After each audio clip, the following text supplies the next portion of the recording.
WNYC Studios is supported by Odoo. When you buy business software from lots of vendors, the costs add up and it gets complicated and confusing. Odoo solves this. It's a single company that sells a suite of enterprise apps that handles everything from accounting to inventory to sales. Odoo is all connected on a single platform in a simple and affordable way. You can save money without missing out on the features you need. Check out Odoo at odoo.com. That's odoo.com. Hi, Brian Lehrer here. Up next, Brian Lehrer Weekend. 3 of our favorite segments from the week packaged together for you to listen to on the weekend. So enjoy, and I'll see you back on the radio Monday at 10 a.m.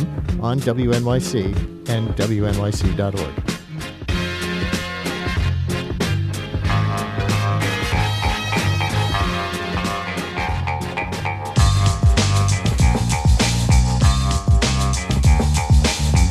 It's the Brian Lehrer Show on WNYC. Good morning, everyone. Coming up on today's show, we have Manhattan DA Alvin Bragg today on a number of things, getting Facebook and WhatsApp to crack down on scammers posing as lawyers trying to fool immigrants in the current mass deportation environment into giving them money. It's part of our cybersecurity series. We'll also talk with DA Bragg about the crime rates in the city right now, what's different for prosecutors with Mayor Mamdani in office now compared to Mayor Adams, and also a wrongful murder conviction that Bragg got overturned 25 years later. The poor guy served so much time. Alvin Bragg coming up. Also, 2 new notable actions against diversity efforts by the Trump administration. Did you hear they're investigating the women's college, Smith College, for what Trump may see as sex discrimination for admitting any trans women? And they're suing the New York Times for allegedly discriminating against a white man by trying to increase representation in leadership of underrepresented groups. And we'll have a call-in at the end of the show on when you choose to listen to a book as opposed to read it. That's all coming up, but let's start with this. You were just listening to one angle about airlines on the BBC.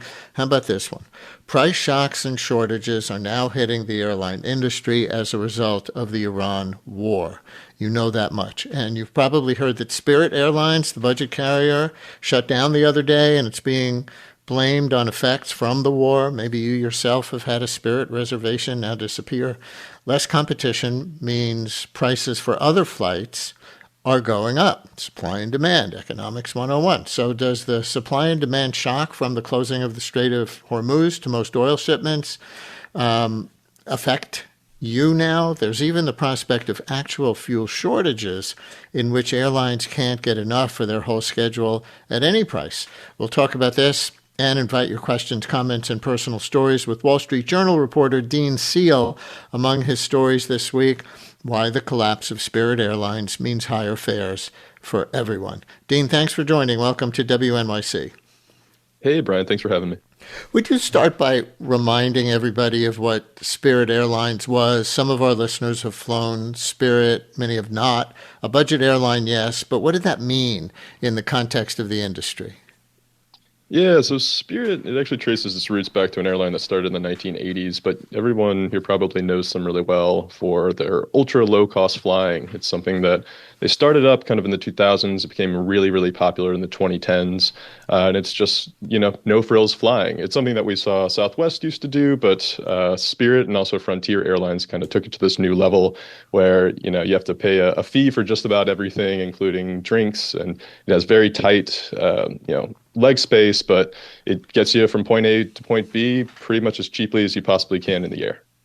There was so much derision of Spirit, right? Oh, Spirit stinks because its fares were cheap, but its services were so minimal, not to mention the legroom in the ways that you were just describing. Why did people say that as opposed to understand that, you get what you pay for, and the way they got prices down was to keep amenities down? That was the deal. Right. Yeah, Spirit certainly drew some negative headlines because, I think there were plenty of kind of viral videos of bad behavior on flights. And, Spirit, with its really low prices, tended to maybe draw in some more chaotic actors here and there. That said, you could see chaos in the skies across almost any airline. But Spirit was definitely, I think they were able to draw a lot of that attention because they are so cheap. They've got those really bright yellow planes. So it was easy for them to become sort of the, punchline and a joke on late night shows. But yeah, I think at the same time, they had a massive consumer base. Like they were extremely popular in the 2010s, and they were actually quite profitable then because, I mean, I'll admit I used to fly Spirit all the time. I still had a flight booked on Spirit at the end of this month because, like you said, if you're flying for an hour, 2 hours, you don't really need a lot of amenities. You just want to get somewhere, efficiently, on time if you can, and not pay too much money. You just gave us an angle on another story. Wall Street Journal reporter flew Spirit Airlines a lot. The Wall Street Journal couldn't even spring for business class. All right, maybe we won't do that story. Listeners, did you have a flight booked with Spirit? Were you stranded on Saturday? Maybe you had a flight booked for an upcoming summer vacation. How were you caught in the crosshairs of Spirit's closure? Are you a former Spirit employee? Another angle, we can take calls from some of you who are affected in that way. Maybe you have a lament, a eulogy for Spirit Airlines to share. And beyond that, anybody who works in the industry in any way. I just met a listener the other day who told me she's a flight attendant. If you're out there, call us up, or anybody else in the business, to say what's going on beyond the closure of Spirit Airlines. That's kind of the headline, but there's this whole systemic thing as a result of the war that we're talking about in this segment with Dean Seal from the Wall Street Journal.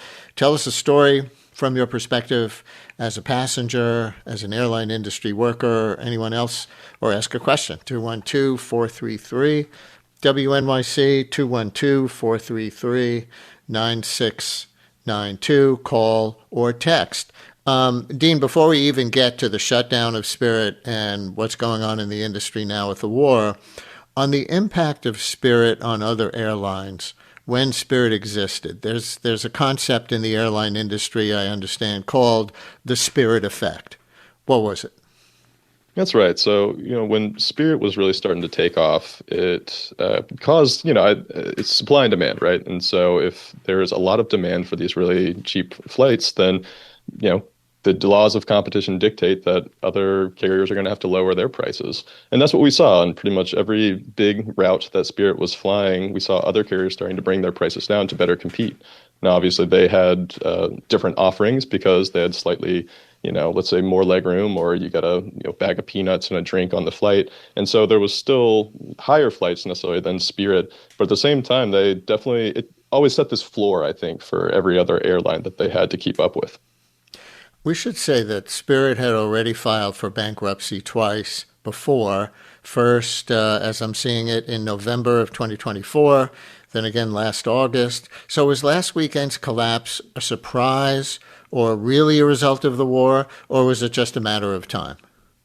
I think it was a surprise. Now, that doesn't mean that the week before it happened, it was a huge surprise, but we knew back in February that Spirit had come to the bankruptcy court and they said, we have a plan. We have a way of getting out of bankruptcy. It's going to be better than the last time we did it because I talked to the CEO and he said the first bankruptcy didn't really fix any of the problems that Spirit was facing because they didn't get lean enough. But this new plan, they were going to become a smaller airline. They were going to cut their costs. They were going to park some of their newer aircraft that cost more to maintain. And with this, this new lean company could be competitive still.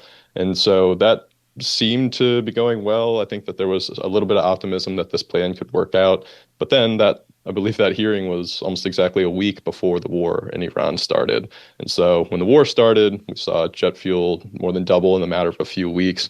And I think that's when everybody started to say, okay, I don't know if this plan that they had taken so long to work out is really going to be feasible in this new cost environment that we're working with. And that's something that you saw from every airline. Like pretty much every airline entered this year with a lot of optimism about what was going to happen because, as has been borne out, there's a ton of demand for air travel right now, and everyone was hoping to seize on that. That really changes in a higher fuel cost environment. And when we say higher, we don't mean 10% or 20%. If it goes from under $3 a gallon to more than $4 a gallon, that's going to change everybody's cost sheets.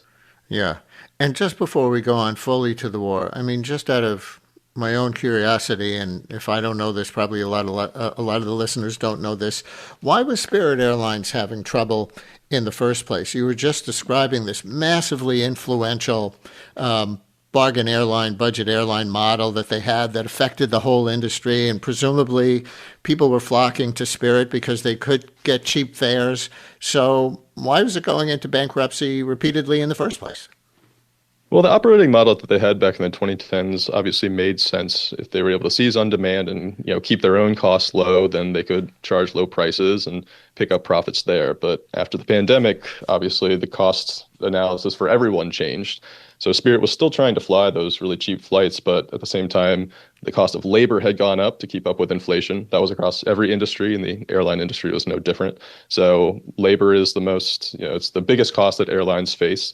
So they had that going on. They had some supply issues going on as well. Maintenance was costing more. So if all of their costs are going up, but they're not charging all that much more in airfare, it's hard to remain profitable. And so their debt load continued to get higher. They were posting losses. And so that's what ultimately led them to the first bankruptcy that we saw. Whereas some other carriers who were still facing those same cost pressures, they weren't pricing as low. They were still trying to keep up with Spirit on the low end, but they were also charging more for more standard main cabin airfare and their more premium products. So they were able to continue to pull profits in a way that Spirit was not. All right. So that was the backdrop. And then the war started in February. The U.S. and Israel attacked Iran. You were giving us some of the numbers of how jet fuel prices went up, according to your colleagues in another Wall Street Journal article, that doubled jet fuel prices. It added $10 to $15 million a week in expenses for Spirit. So this was happening with other airlines too. So why is it only Spirit so far that's gone out of business? Well, Spirit, I think, was just the closest to the brink at the time. I mean, they were in bankruptcy. Even if they had a plan to get out, they were still cutting capacity. They were still pulling down the number of flights that they were flying. They were parking aircraft. So I think they were simply closest to the brink in a lot of ways. That does not mean that every other airline is completely, out of trouble at this point. We've seen that all the other budget carriers that competed with Spirit, so think like Frontier and JetBlue, this is a huge problem for them as well. They have, like Spirit, gone to the federal government and started to request relief.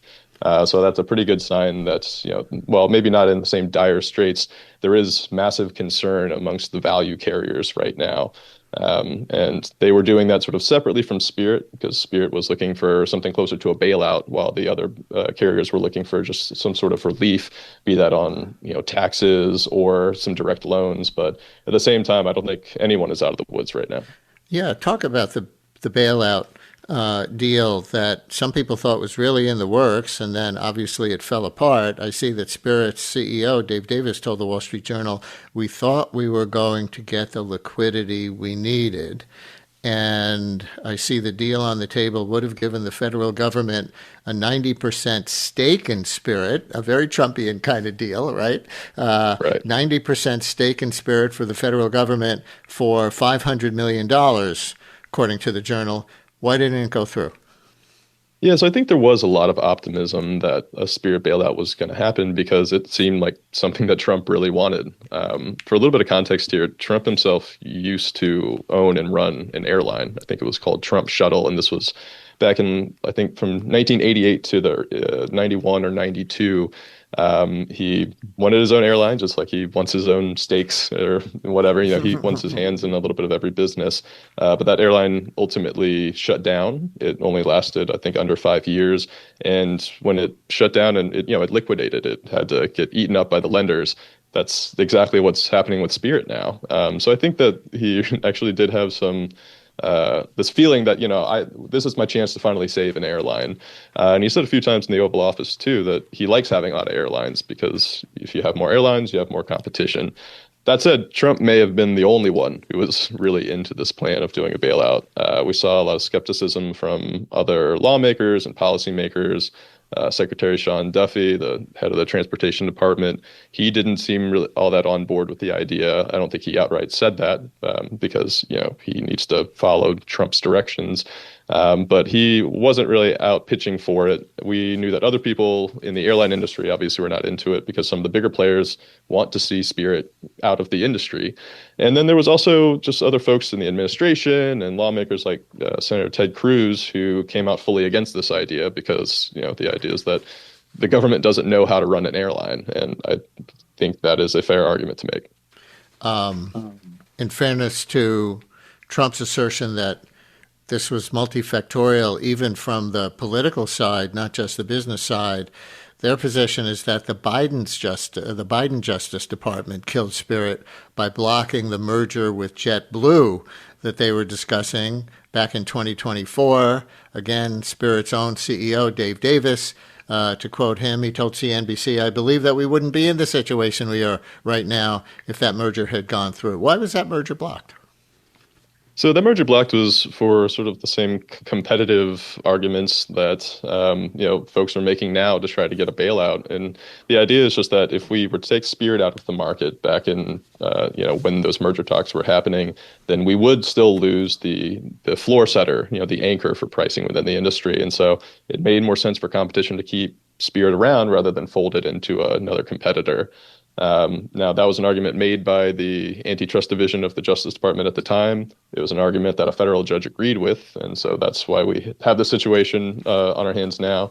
That said, I don't know if it's all that fair to say that there was one pivotal moment where suddenly Spirit was doomed. Yeah. There's plenty of sliding door moments that you can look back on, whether it was, when that merger didn't go through, which again was certainly the Biden administration directed that, but they can't do that unilaterally. A federal judge agreed with the arguments, and then you could look at the war. And it's such a basic argument in antitrust, right? It's a basic principle of supply and demand. If there's more consolidation in an industry that has fewer players, as mergers take place, then they're going to be able to establish prices without as much competition. That would be the principle under which Biden's Justice Department or anybody might refuse any kind of corporate merger, right? Exactly. I think it's straightforward enough that you can understand why a federal judge would have agreed with the government in this case.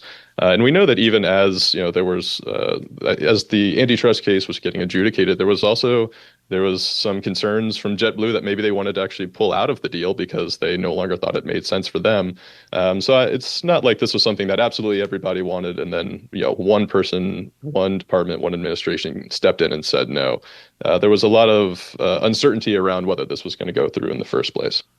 So JetBlue must have had a change of mind, because if they were trying to acquire Spirit just a couple of years ago, now Spirit was getting into trouble. They had an opportunity, presumably, to acquire it, maybe cheap, rather than the government taking it over or going out of business. But where were they? Yeah, Spirit was certainly up for sale. If somebody had stepped in and said that they wanted to buy it, Spirit would have accepted that deal because they wanted to find some way out of bankruptcy. But the reality of the situation is that when they entered bankruptcy back in the fall, they had, I think we saw more than $7.4 billion in debt and lease obligations. That's a lot of debt to take on, particularly if you're a competitor in the low-cost flying industry who might have a lot of debt yourself. So I'm not sure if it made financial or economic sense for someone to swoop in. Let's get a couple of listener stories on here. This is people who were stranded when Spirit suddenly went out of business on Saturday. Kate in Manhattan, you're on WNYC. Hi, Kate. Thank you for calling in. Oh, thanks for having me. A huge fan of your show and NPR and WNYC. So yes, I was the probably first batch of passengers who found themselves without a flight. We were scheduled to fly to Miami from LaGuardia on Saturday, a 9:15 a.m. flight. We got to the airport at 7:30, and a security guard, I think, an airport personnel came out to say there are no flights, Spirit is closed. And I had not checked my email, so I was completely at a loss as to what's going on. And my Uber driver said, Spirit has gone out of business. So I was informed by the Uber driver. And so we went to the next terminal and started the process of rebooking. And 2 hours later, I emerged with 2 one-way flights, JetBlue to Fort Lauderdale rather than Miami, at about $100, or maybe a little bit more than 100 per ticket, which was okay. But my return flight was the only thing I could find that would work was an AA flight, American Airlines flight. And it was almost $400, but no choice but to book it at that point. And that evening, Saturday evening, I was looking at the news to see what's going on with Spirit, and I read that airlines like JetBlue, Delta, AA, they're saying they're stepping in to help stranded passengers and also personnel, Spirit personnel, they're going to offer rescue fares. So I immediately called AA to speak to them to see if I could get the rescue fare retroactively applied to me, because I bought the tickets kind of under duress on the morning. And the agent who spoke to me, he was very nice. He said, we've got no information, no update on prices, so there may very well be a rescue fare, but it hasn't trickled down to us. So at this point, also it's a weekend, so we're probably not going to get any information on fares until Monday. So on Monday, I called again, and I checked the fares. It's $200, and I called AA and say, "Can I get this rescue fare? Since if you're helping stranded passengers, I'm one of them." But I was told no. So I wrote an email to AA through customer relations form, and I got a generic templatized response saying, "Sorry for the inconvenience. We aim to please." That's it. So I would love to know more about this rescue fare. Probably written by AI, that one. Well, exactly. Dean, is this representative of other stories you've heard? Is there any recourse for Kate at this point, especially with some promise, maybe it was a vague promise, that those who got stranded would be helped? Yeah, Kate, you're certainly not alone, and I'm sorry to hear all this. I know it's been a really complicated and chaotic situation for a lot of flyers. I've talked to more than a dozen since the weekend, and like I said, you're not alone. I do think that I won't give the airlines too much credit. I will say that they have really tried to help people out, but this was a last minute situation for them as well. I don't think anyone expected that, it would be under 24 hours between when the Spirit announced that it was liquidating and when the final flight was going to take off. And so airlines are scrambling. They're trying to figure out ways to help people, but at the same time, it's a messy network of flights. And I would just encourage you to keep up the pressure on AA to get them to honor the rescue fares that they've put out there. Even if your situation doesn't quite fall into that bucket, there's no harm in continuing to say, "Listen, you offered these fares. I was scrambling. I need you to help me out." Oh, boy. Kate, I hope that's somewhat helpful. Good luck with that. And here's another one. Judy in Queens. You're on WNYC. Hi, Judy. Hi. Good morning. Yeah, I was similar to that woman, except I was going from Florida to LaGuardia. And I had been visiting a friend in Ocala and had heard on Friday that there was a possibility that something might happen. A girlfriend called me from New York and said, something's going on. She heard it on the news. So I was, checking email and text messages constantly until 2:30. I got a text in the morning saying, and I was supposed to fly out and, get picked up in the morning. And I got the text, we're sorry for the inconvenience, just like the lady before said. Mm-hmm. And I didn't know what to do because there was also a tornado watch in Ocala. And I didn't know if I should even fly out. Maybe, it looked like everything was going against me going home, but I had I had a memorial service on Sunday that I was supposed to go to, so I had to get home on Saturday night. It was just it was very stressful. I didn't know what to do, and I kept going back and forth, should I go, shouldn't I go? And decided finally to go. I went on looking for a flight, any flight to get me home around the same time. Saturday night, I paid $300 to go home. Then I got something from JetBlue that said we're offering, like the woman said, rescue flights for $99. Uh-huh. So, and I had already paid for my flight through JetBlue. So I went on JetBlue, asked them if I could, cancel that flight. It was just a few, 8 hours later. And they said no, because they weren't honoring flights from Orlando. They said only 2 places in Florida, so something like that. I don't know. I didn't understand it. And so I just came back. I did have insurance on the flight. I did pay for that, and I also paid for a refundable ticket. I don't think that matters anymore. Judy, thank you for that story. Ugh. And here's one more in a text that ends in a question for you, Dean. Listener writes, I would like to share my story with you about Spirit Airlines. my ticket was part of a vacation package to Florida. All these Florida stories, right? And somebody's going to make like a horror movie, a satirical horror movie about getting stuck at Disney World because of Spirit Airlines. But this listener writes, the flight was canceled last moment. I could never make it to Florida. I'm still struggling to get a refund for the hotel, which I couldn't use because of the flight cancellation. So there's some domino effect there, Dean. And listener writes, it's very time-consuming, inconvenient, and stressful. In addition, my daughter has a credit with Spirit Airlines because she had to cancel her ticket, and I don't know what's going to happen with the credit. So what about anybody who might have had a credit outstanding with Spirit Airlines for whatever reason? Yeah, unfortunately, with this liquidation, Spirit did say that, for anyone who had bought a flight, they would find a way to refund them. I'm not sure if those refunds have gone out. I don't believe that I've been refunded for the ticket that I had that's been canceled. But as far as credits go, it's hard to say. Same thing with sort of the Spirit loyalty points. It's hard to say that anything is going to come of that. It may just be the case that those are now expired as a result of the liquidation. Listener texts. No mention of let's buy Spirit Airlines. It's all over social media. This guy, Hunter Peterson, is trying to create the people's airline, quote unquote. It's all over social media. Let's buy Spirit Airlines. Have you seen that meme? Absolutely. I've been to the website. I've talked to a few people who have pledged money towards the website as of right now. I've kept up with some of the videos as well. And hey, I say more power to Hunter. I hope that he keeps it up. Now, I know it's a major lift, and all of the pledges so far are unverified. That's why it's been a little bbit hard for us to follow up on this because there's some eye-popping numbers, but no money has been exchanged yet. That said, I've been really heartened by it as a fan of the Green Bay Packers who. They used a similar kind of tactic to get out of financial trouble. I think that it's awesome that people are coming together like this and shows off how popular Spirit really was.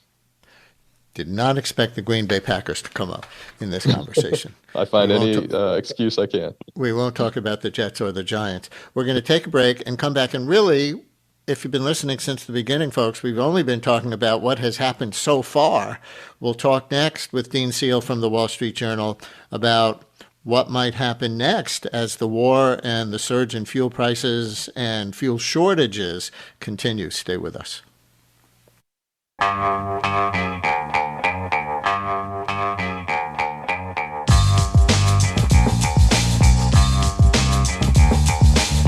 Brian Lehrer on WNYC as we continue to talk about airline industry price shocks, potential fuel shortages, or maybe they're real fuel shortages already. I'll ask our guest.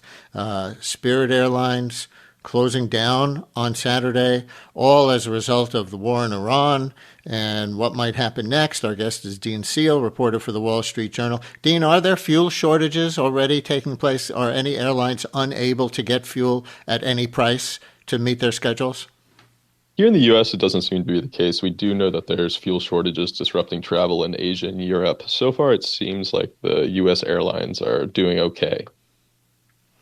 And what can we expect in terms of price? Of course, it's such a, changeable situation. The president is talking about potential deals with Iran, but then there's, closing the Strait of Hormuz, not closing the Strait of Hormuz, escorting ships through the Strait of Hormuz, then not. So I know this could all change 5 minutes after you give us whatever answer, but what is, the best wisdom saying about what travelers and employees, for that matter, can expect as the summer travel season approaches? Yeah, I think, we should probably have an expectation that jet fuel is going to remain elevated. Now, even as I say that, I know that yesterday the price of jet fuel per gallon did finally slip back below $4 for the first time since March. So who knows? Like I said, by the end of this sentence, it's possible that maybe the Strait of Hormuz will be completely open and everything will start to normalize. But that's not how the airlines are seeing it. They know that the situation is dynamic, but they are certainly planning for the second quarter to be a quarter in which they're constantly paying much higher prices for fuel than they had anticipated when they started making their projections at the beginning of the year. So with that said, fares are going to go up. And that's both because of the jet fuel crisis. That's because of Spirit leaving the market. So anyone who hasn't booked their travel, I'd say to probably do it as soon as you can. because even if we do see jet fuel start to come back down, that doesn't necessarily mean that fares are going to start to come down in tandem. But wait, let's say you have a vacation plan for August and there's a deal struck with Iran next week. Wouldn't fares for the August flight be lower if you wait a little bit than if you book them today? So I'd love to say yes, but in my research for all of this, for the story that we put out earlier this week, I found a paper that was published in 2022 from some business professors who looked at airfares and jet fuel fluctuations between 2001 and 2016. And the trend that they observed was something they called rockets and feathers. So essentially, anytime jet fuel went up by $1, the average price of airfare went up by about 42 cents. When the price of jet fuel then went down by $1, the statistical change in airfares was negligible. So essentially, if you see oil prices go up, then you will see fares rocket up. When you see jet fuel prices go down, they tend to float down like feathers. You might see a little bit of the price for domestic fares go down. They generally stay about flat. In a lot of these cases, the price of more premium seats like first class actually go up even when jet fuel prices come down. And the reality of the situation is businesses are not want to bring down their fares, to bring down their prices. If they can raise prices and get away with it, meaning if they can raise prices and demand holds steady, which is what we've seen so far through the first quarter, there's almost no incentive for them to bring down their fares. Even if demand does start to take a little bit of a hit, then for airlines, they can actually just start to fly less. They just pull some of their flights out of the pool and they can keep their prices pretty much steady. A lot of people would call that price gouging, because if their costs come down, but they don't pass that along to customers, then they're making more profit on the same thing, seats on an airline, in this case, on an airplane, than they were before the spike, and that's price gouging. Is there any other term for it? I would not argue against somebody using that language. I don't know if I'd use it myself just because I don't know if there's any repercussions for me using something like that. But, airlines, listen, I'll say that executives have been saying for a while now that the price of almost everything after the pandemic went up much higher than the price of airfare did.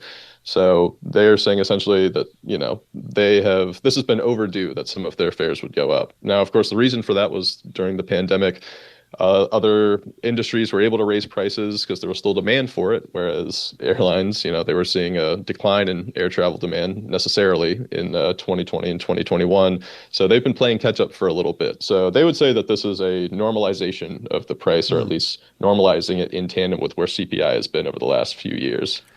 So in that context, why did it take the war to have them jack up prices? If they can sell the same number of seats for $200 as they can sell for $100, why weren't they doing that already?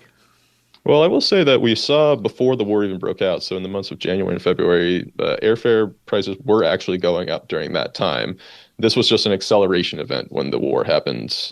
And I think it's, if we're being honest, I think it's because if executives can point to a headline and say, this is the reason we're raising prices, they're going to take advantage of that situation. And so that's what they've been doing so far. Now, at the same time, they do have to also show shareholders, because these are all publicly traded companies, that they are actively doing something about the new cost situation that they found themselves in. So, if they can say, listen, we have these higher costs, we're raising prices, demand is holding steady, then their stocks won't suddenly start to plunge because, they've shown that they've taken action. Does the law have anything to say? I assume not, about not bringing down prices when your costs go down? Any kind of windfall profits tax or caps? We've had that once or twice in the history of the United States. Do you know if there's talk in Congress about applying anything like that to this situation for once the war is over and fuel prices start to come down, or anything like that? As far as I know, there's been no chatter among lawmakers to try to scrutinize what airlines are doing through all of this. There's a lot more chatter about, do we try to find some sort of help for the low cost carriers who might struggle to survive all of this? But no, as of right now, it seems like the airlines are able to continue to raise prices, and it's not really batting an eye for anyone. If there was more of a public outcry around this, then sure, I'm sure there'd be some more scrutiny. But from what we've seen so far, demand is held steady, meaning that consumers are just continuing to eat these prices even as they go up. Oh, yeah, you mentioned other budget airlines, and I did see your article in late April about talks for relief for budget airlines, plural, not just Spirit. Now Spirit has gone under. I also saw, I think this was your article in the last day, Frontier Airlines, another budget airline, their stock went up, maybe not surprisingly, after Spirit went under. But do you think there are other budget airlines that are at risk of being the next Spirit? So this is an interesting situation because on the one hand, by Spirit going under, that, it should actually benefit all the other budget carriers, right? If one of their main competitors and someone who did keep their prices down is out of the market, they're going to pick up some of those customers, the Spirit customers who still need to find ways to travel. Though ostensibly they're going to grab more customers. It gives them the ability to raise prices. Now, that said, that could help in the short term, but there's still some long-term problems with the low-cost business model. Because the cost environment is still very high. There's still a lot of debt for some of these low-end carriers. And we've already seen some pivots among those carriers to start looking a little bit more like the big guys. JetBlue, Frontier, we saw it with Southwest already. They're changing their business models away from the no-frills flying and trying to find new ways to implement premium products to help bolster their revenue. And what about the employees? The stat I have is that about 14,000 Spirit employees are now out of work. That's pilots, that's flight attendants, that's mechanics, that's gate agents. How much are other airlines going to absorb them, or what happens to them other than, like anybody else who gets laid off, they go on unemployment and look for work, but that's 14,000 people all of a sudden.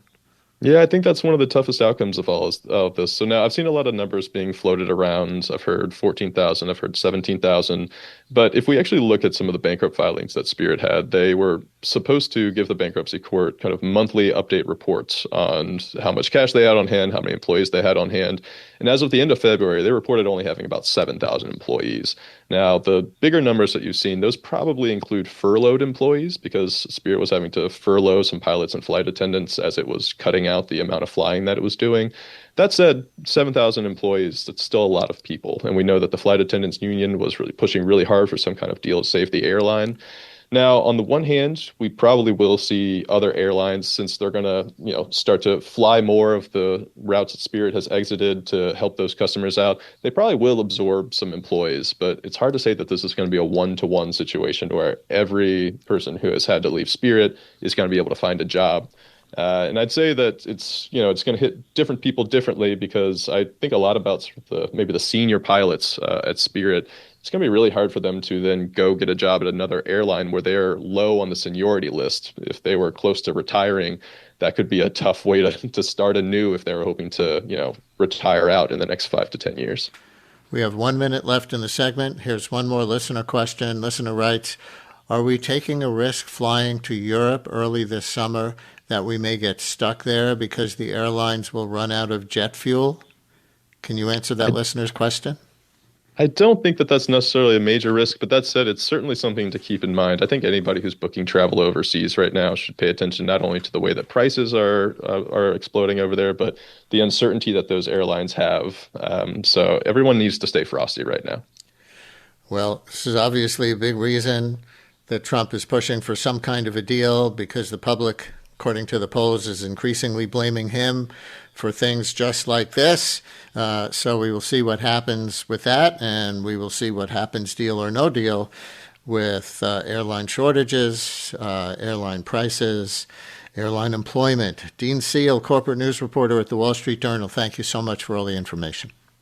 Brian, it's been Are you hungry for some great investigative journalism that sounds like music? Then Radiolab might be the show for you. Radiolab began over 20 years ago as an exploration of science, philosophy, and ethics. The show has since expanded to become a platform for some of the best long-form journalism and storytelling you'll hear today. Join Jad, Lulu Miller, and myself, Latif Nasser, as we investigate stories that provoke, delight, and ask you to completely change the way you view the world. You can find Radiolab wherever you get podcasts. Pleasure.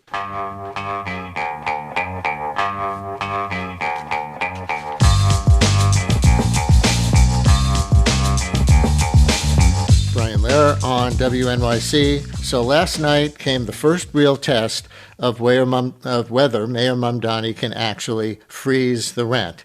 The Rent Guidelines Board, the body that sets rents for roughly 1 million stabilized apartments, held its preliminary vote, and a 2-year freeze is genuinely on the table. The board voted to consider a range of 0 to 2% on 1-year leases and 0 to 4% on 2-year leases. So we'll talk about that now with our housing reporter, David Brand, who was at the meeting last night. He's also been on some of the other big housing stories in the city right now, including the fatal fire in Inwood, with a deeply troubling backstory. That was very near where I live, and I walked over there and saw the building and its aftermath, and honestly, there was still a big crowd outside on the afternoon after, and I could see the grief on people's faces. David, welcome back to the show. Hey, Brian. And listeners, are you a rent-stabilized tenant, a landlord? Anything you want to ask or say to our housing reporter, David Brand, about the vote yesterday, or the fatal apartment fire in Inwood, or any other housing news? 212-433 WNYC, 212-433-9692. Call or text. All right, what does 0 to 2% for 1-year leases, 0 to 4% for 2-year leases actually mean? They didn't simply vote to freeze the rent. Right. So the process is a little complicated, so we should explain how this works. So for the past few months, the city's Rent Guidelines Board, these 9 members appointed by the mayor, 2 represent tenants, 2 represent landlords, and 5 ostensibly represent the interests of the city as a whole. They're called the public members. They consider data on landlord expenses, on tenant expenses, on building incomes, how much rent they generate, and then they use that data to come up with this range at this preliminary vote that they held yesterday for how much they might, at the future final vote to increase or potentially freeze the rent. And so that's what they voted on yesterday, the range that they're going to consider. And like you said, they're considering 0%, which is a freeze, up to 2% increase on 1-year leases, and again, a 0%, a freeze, up to 4% on 2-year leases. And it's the first time they've considered, in that preliminary vote, a freeze on 2-year leases. And they take a final vote next month, right? This comes in June, so this is the preliminary. Then there's one more round of public comment, and then they take their final vote? That's right. So there's going to be a series of hearings for members of the public, tenants, landlords, or just people who don't have a dog in the fight but want to express themselves can also testify at these public meetings in all 5 boroughs. And then the final vote will be June 25th. Interesting note on that is that last week, Mayor Mamdani announced his new Office of Mass Engagement has a program called Organize NYC, where they're going to be knocking doors and encouraging people to come out to testify at these Rent Guidelines Board meetings. So, they're probably going to knock on a lot of tenants' doors. It's a city of renters, and in an apartment building, the people living there are tenants, but they say it's also going to try to attract and draw landlords to come testify as well. Can they do that? Is that taxpayer-funded activism on one side of an issue? Well, that's the question. I mean, it's a taxpayer-funded effort for sure. Landlord groups, landlord lobbying group, New York Apartment Association, which represents owners of buildings with rent-stabilized apartments, says this is just kind of a way to mask their true effort, which is to get tenants to come out and demand a rent freeze. Mamdani says, no, this is about civic engagement. This is kind of the first installment of what this office is going to be doing to generate more civic engagement, and that they're not going to be taking a position on on telling people. He said 0 tolerance, I think, for encouraging people to testify one way or the other. So we'll see. We should say that tenant members pushed for a negative range. They pushed for an actual rent cut. I don't know that the Rent Guidelines Board has ever done that. And landlord members pushed for increases of 3% to 5.5% or more. So, of course, those are the arguing positions, and then we see what the board actually does. I'm interested by the wording in the mayor's press release after this, David. I'm on their mailing list, so I got this in my inbox last night. And among the words attributed to the mayor here were, I'm encouraged to see the board taking seriously the data around affordability, operating expenses and the pressures facing both tenants and small property owners as it sets this preliminary range. So a couple of things about that. He singled out the pressures facing both tenants and small property owners. Does the Rent Guidelines Board have the ability to distinguish between big corporate landlords who might own hundreds or even thousands of rent-stabilized apartments and aren't affected in the same way by a zero or a small rent increase as small property owners are? That's a great question. And I could say that in two occasions, both under Mayor Bloomberg, the Rent Guidelines Board he appointed, did what they call the proviso, where they voted for a certain increase on tenants who had a lease of 6 or more years and a different increase for tenants who had a lease of 6 or fewer years. And so now landlord groups are saying the Rent Guidelines Board has the authority to make these kinds of split increases. And they are not focusing on the size of the landlord's portfolio. That is an interesting question, and I think possibly something that could be considered. But the way that these portfolios are broken down into like single entity LLCs, which every building, maybe they share technically a common owner, but technically they're broken down into individual LLCs. That might be hard to distinguish. But they are calling for a split increase based on the age of the building, because there's basically two types of rent-stabilized apartment buildings. There are buildings that were built before 1974 with 6 or more units. That's kind of the more traditional type. And then there's newer buildings, including some very fancy luxury waterfront buildings that were constructed with city or state financing or with tax breaks. And so in exchange for those benefits, the landlords agree to rent regulations, even if the rent might be very high. So they want the landlords want a higher increase for the older buildings and maybe a moderate increase for the newer ones. And another part of that quote that I read from the mayor's press release, where he referred to taking seriously the data around affordability and operating expenses.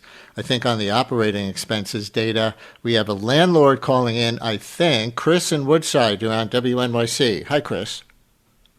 Hey, Brian. Thank you very much for taking my call. Actually, it's funny that you singled that out, because that is actually what I want to push back on. Just look at the report from this year from the Rent Guidelines Board. They put out one every year that is called the Price Index of Operating Costs, and it details how much, on average, building costs have gone up. This year, it went up, according to their research, 5.3%. So already, even with the proposed guidelines, we're not going to be able to even meet that.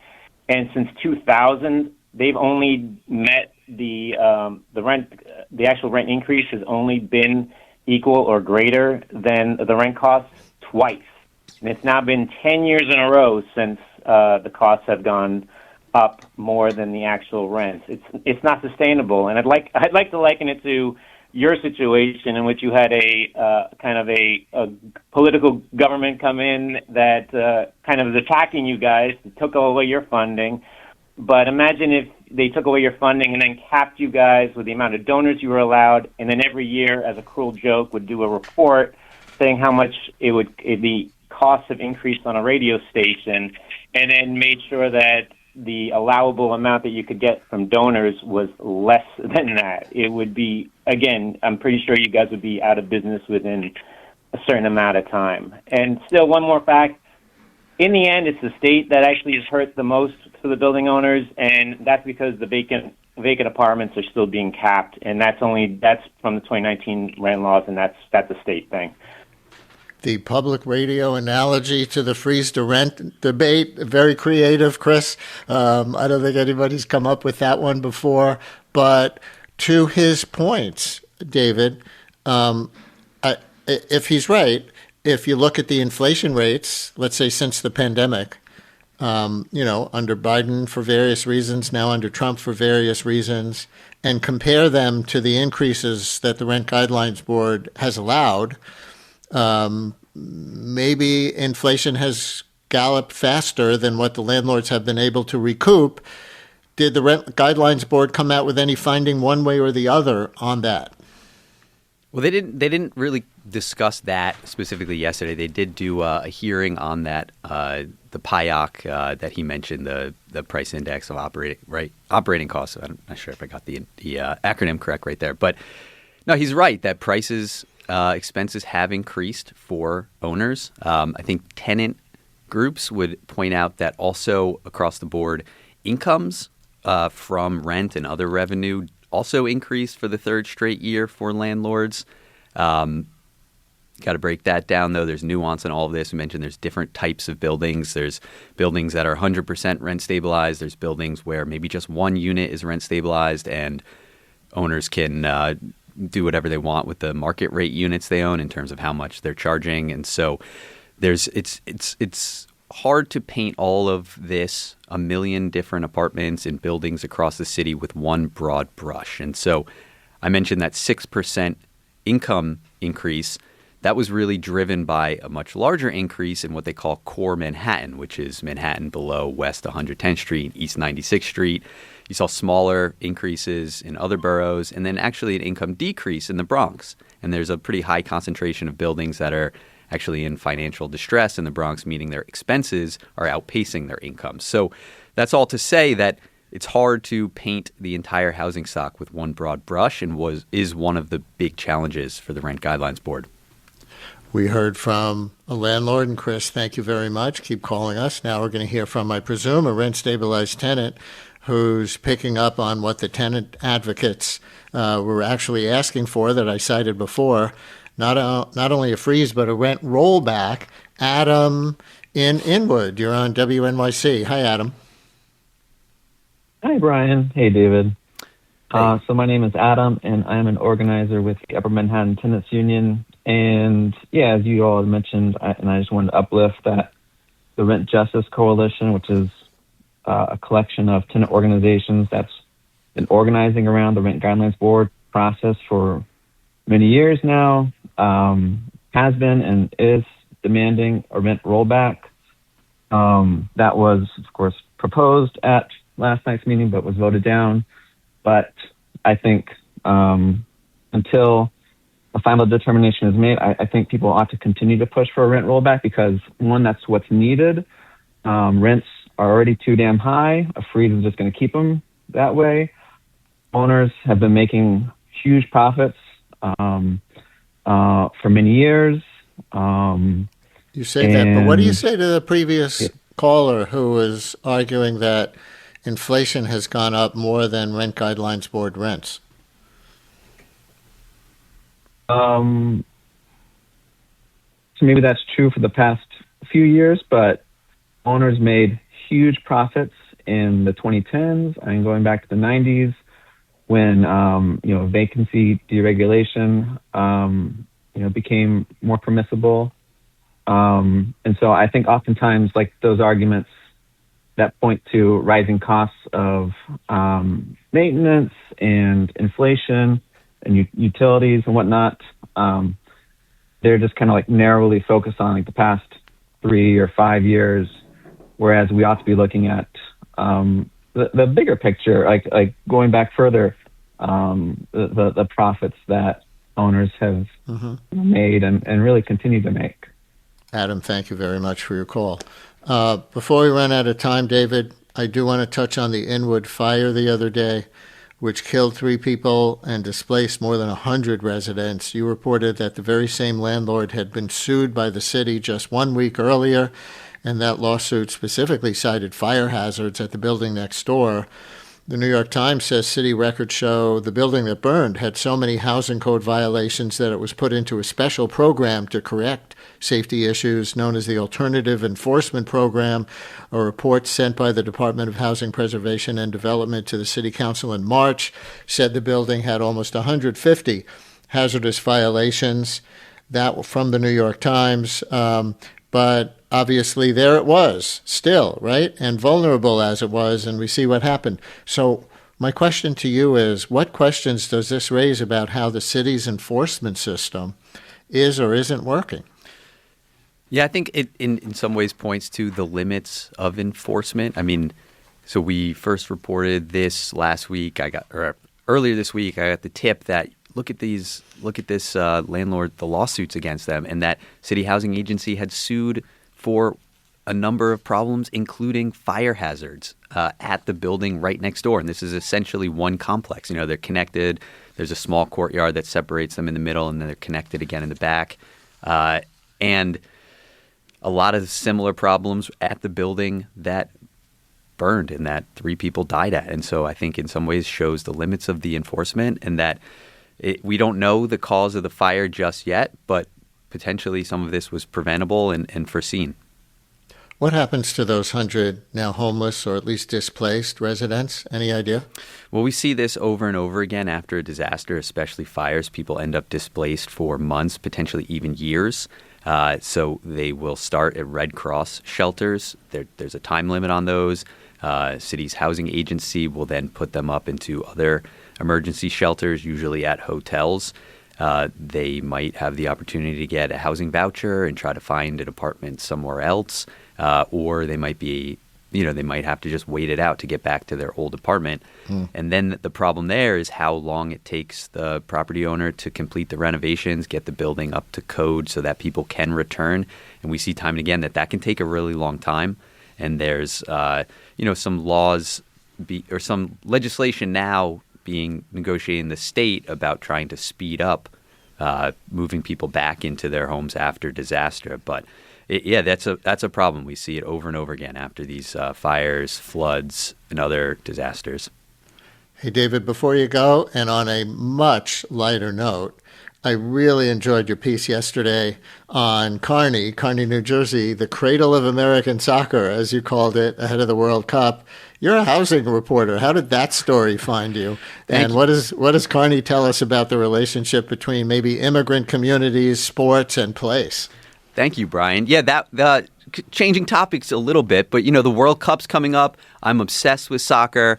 My mom grew up in North Arlington, which is a town next to Kearney, so I always grew up visiting my grandparents, driving through Kearney, wondering how this small town in Hudson County became this cradle of soccer. There were 3 players on the 1994 U.S. national team, the last time the U.S. hosted the World Cup, who came from Kearney, who all played together, and I just always found that fascinating. And so we're increasing our coverage of soccer and culture and community leading up to the World Cup, and I had to do this story on Kearney. And it turns out I just knew a fraction of the history. I talked to a lot of Kearney soccer lifers, historians, and it was so amazing to learn about that rich history dating back to the 1870s of Scottish immigrants embracing this new sport of soccer, continued throughout the 20th century into the 21st century. Now it's mostly Hispanic immigrants and first-generation people living in Kearney and still keeping that tradition alive. And so I love doing that story. I was really excited about that. For you New Yorkers who only know Kearney because you drive by near, 15W or something on the turnpike, and you think it's pronounced Kearney.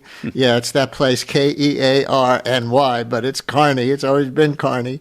I don't know. Can the people from Kearney today afford those tickets to even go see the games? So we have 20 seconds. Can anyone afford those tickets? No. So hopefully we'll at least have some fan fests and stuff in New Jersey, which they're planning. But yeah, maybe they can unlock some cheaper tickets for Soccer Town, USA, people in Kearney, New Jersey. Well, I see they just lowered that headline-making round-trip ticket price from Penn Station to MetLife for some of those matches. Instead of $150 round-trip just to take NJ Transit there and back, they've reduced it down to $105. Okay, a little different than the usual $12 or whatever it is. So there we leave it for today with David Brand. David, thanks for some time this morning. Thanks a lot, Brian.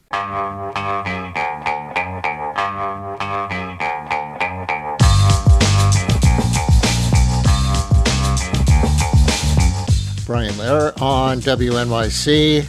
And listeners, before we close out today's show, we want to let you know about a scam that's been taking place out there. It involves people posing as me or claiming to represent the Brian Lehrer Show, as well as other WNYC hosts and shows. They're emailing listeners with what looks like a warm invitation to come on the air, but then they ask for money in exchange for the slot. Let me say this up front. Our interviews and our airtime are never for sale, nor do we collect fees from our guests. for logistics, production, or anything else that goes into making the show. We will never ask you to pay to come on the Brian Lehrer Show if you have a book to promote or for any other reason. We never have and we never will. Impersonation scams like this are a much bigger problem out there than just our station, and there's something we've been keeping an eye on as part of our ongoing cybersecurity coverage, but we didn't realize that this series would hit so close to home until some listeners reached out to tell us who was trying to scam them. So we want to take a few minutes now at the end of the show to walk you through what these emails look like, what red flags to watch for, and what to do if you've already been targeted or even fallen for one yourself temporarily regarding this show or the station or any other such scam. Joining us now, Rachel Toback, co-founder and CEO of Social Proof Security, where she works on protecting people and organizations from social engineering scams, as they're called. We've also got our own Kenneth Atkins, Assistant Director of IT and Data Security here at WNYC. Welcome to you both. Hi. Thanks for having me. Thanks for having me. So, Kenneth, you are our resident data security expert here at WNYC. So tell our listeners what's happening and what to be on the lookout for regarding us. In the last month or so, we've seen a huge surge in emails coming in from people all over the country. These are mostly authors. They've been contacted by scammers who present themselves as either show hosts at WNYC or producers or even editors in our newsroom. They then invite the authors to come on the air for an interview. And the important thing here is that ultimately they ask the authors to provide either some sort of voluntary contribution or a fixed fee to be on the show to cover the cost of promotion and to cover the cost of production. Rachel, what kind of scam is this? What category do you put it in, the one that involves us? Put it in the context of the larger picture of what they call phishing, that's PH, phishing scams out there. Yeah, this is a traditional phishing email. So it's as traditional as it gets. Oftentimes when we see these types of emails, they are asking for money. They're trying to get you to click on a link. And when you click on that link, they might try to get you to log in so that they can steal your username and password, and even a code to present as you later. How realistic can these be? I mean, to us, it looked obvious that they were using fake email addresses that weren't, at WNYC or New York Public Radio, actual email addresses that they wanted people to reply to, but it wouldn't be obvious to everybody. So how do they go from, something that seems to include my name or the name of another host? How do you catch it? There are a couple of red flags you can look out for. First and foremost, you can look at who's actually sending the email. Oftentimes, it'll say the name of the person, and they're probably impersonating you or a member of your team. And then if you click the down caret, that little arrow pointing down, if you actually open that up, you'll see that the email address is a random Gmail or Proton Mail email address, and it's not actually associated with your show. From there, another major red flag is if somebody is asking you to pay money for something like being on your show, that is always going to be a phishing email. They can also happen in text messages, phone calls, social media DMs, but phishing emails are kind of as traditional and classic as it gets. Listeners, who has a question about phishing scams and schemes, 212-433 WNYC. We can take a few of these in our remaining time.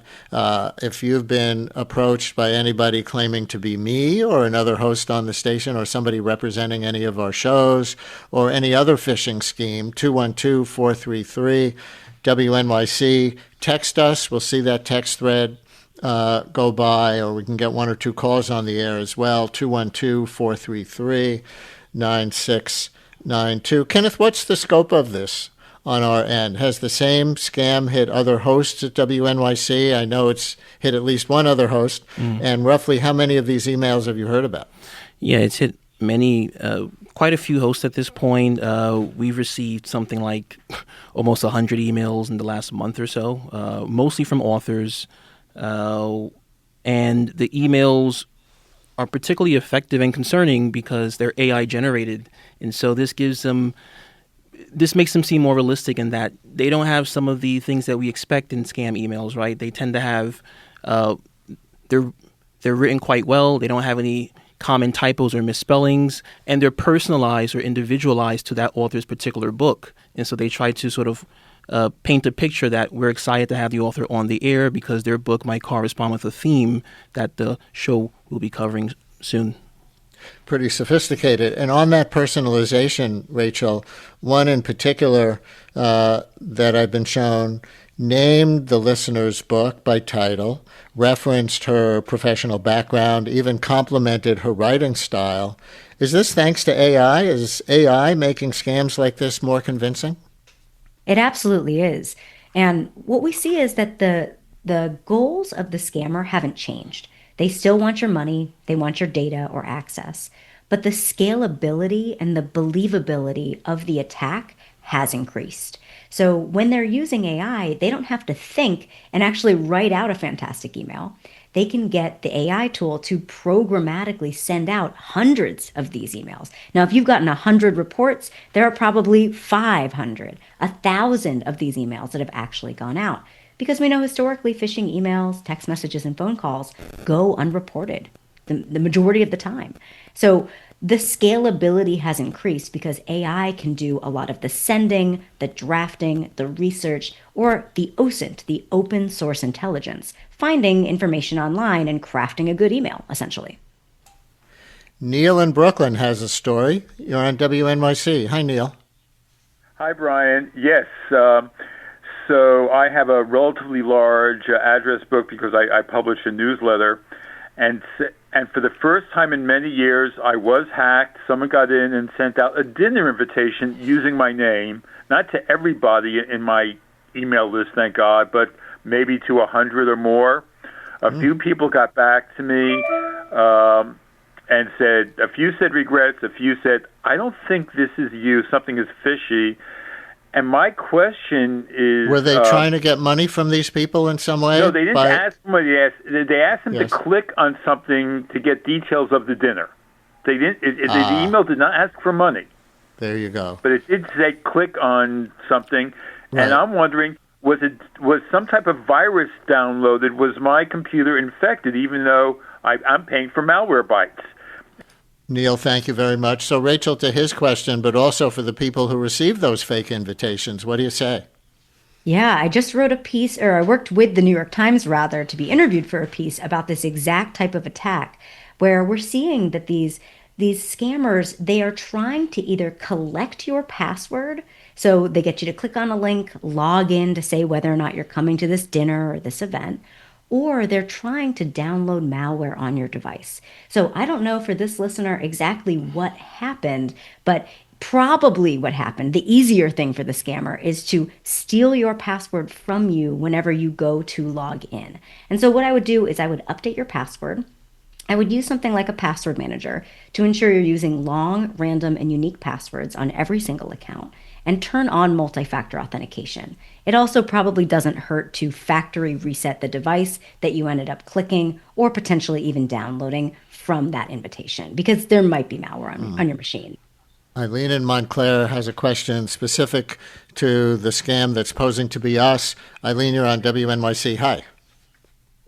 Hi. I've been instructed in the past to forward phishing emails to report phishing at apple.com or report phishing at ibm.com. I'm wondering if we should do the same thing, report phishing at wnyc.org. And also, does anyone investigate these, and are there any consequences?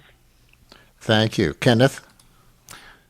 Yes, thanks, caller. We have set up an address specifically so that our listeners can report any sort of scams or suspected scam emails that they receive. That address is scamreport@wnyc.org. That's scamreport@wnyc.org. And there we will leave it with my guest, Rachel Toback, co-founder and CEO of Social Proof Security, and Kenneth Atkins, Assistant Director of IT and Data Security here at WNYC. And let me just say one more time, to be perfectly clear, with this scam out there with people trying to pose as me and other hosts on the station or people representing some of our shows. Our interviews and our airtime are never for sale. We never collect fees from our guests for logistics, production, or anything else that goes into making this show. We'll never ask you to pay to come on the Brian Lehrer Show in any way. That pertains to the whole rest of the station, too. So, Rachel and Kenneth, thank you for coming on and helping to expose this and scam-proof people who are listening right now to the best extent possible. Hope it helps. Thank you. Thanks for listening to Brian Lehrer Weekend. We're back on the radio Monday morning at 10 a.m. In the meantime, follow us on Blue Sky at The Brian Lehrer Show, where there's always a conversation 24/7.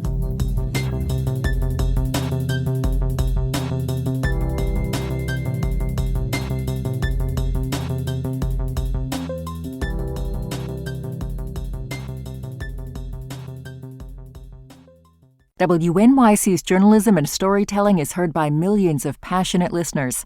Sponsors of our programming gain our listeners' attention and their respect. Learn about how your organization can support WNYC and WNYC Studios at sponsorship.wnyc.org.